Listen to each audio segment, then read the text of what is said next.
Look at Devil's Tower in Wyoming, Brian. 386 meters of perfect hexagonal columns rising straight out of flat ground. Officially, volcanic rock that cooled underground and was exposed by erosion over millions of years. Now look at those columns. Hexagonal, uniform, vertical. That exact pattern appears in one other place in nature, the cross-section of a tree trunk. Same geometry, same orientation, same clustering. That's not what lava does. That's what a stump looks like. Either geological erosion independently invented tree trunk geometry, or somebody left their yard work unfinished at a scale we can't process. Peter, it's a volcanic formation. There's an entire geology behind it.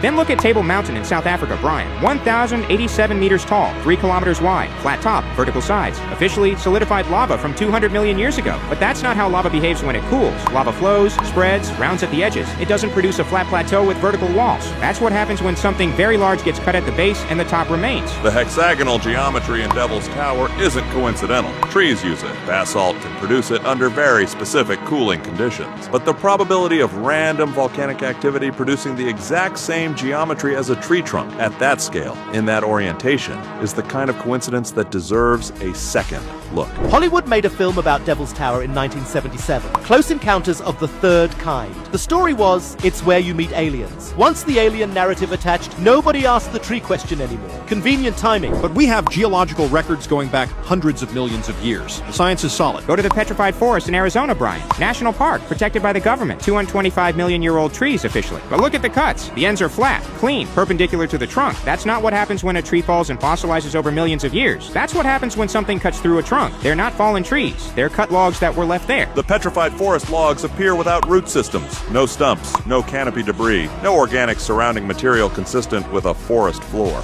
The official explanation is transport by ancient rivers, but the cut geometry doesn't appear in any other fossilization event on record. 225-million-year-old logs with flat cuts in a pattern that looks less like a natural disaster and more like a logging site someone forgot to clean up. Mother Nature apparently had a very good saw.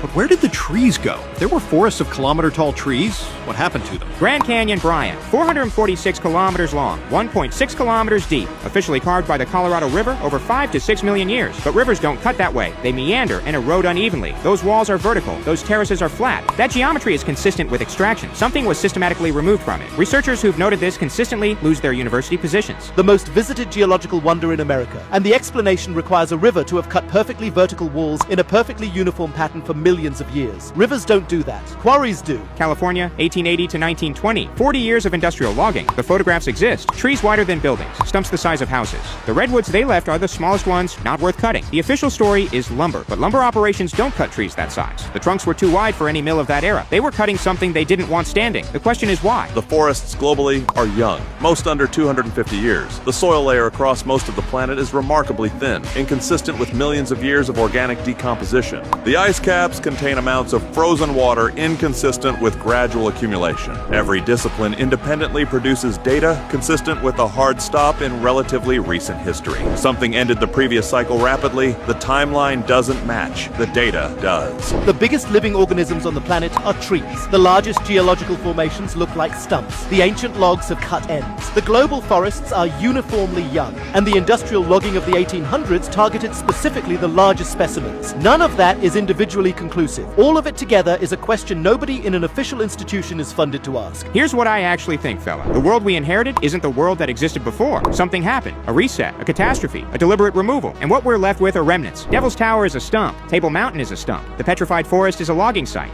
The Grand Canyon is a quarry. And the California redwoods are what survived the last round of removal. We're not living in a forest, Brian. We're living in a clear cut that was handed to us and called geology. The official explanation for every one of these formations requires nature to have independently produced the exact geometry of a cut tree, multiple times, at multiple scales, on multiple continents. The alternative requires you to believe the world was once very different. One of those is harder to believe than the other, just not the one they taught you in school. I genuinely don't know what to do with this. Start with the photographs, Brian. The California logging photos are public record. Devil's Tower hexagonal columns are publicly visible. The Petrified Forest is a national park you can visit. None of this requires trusting anyone. Just look at what's already there and ask why the explanation you were given requires so many coincidences.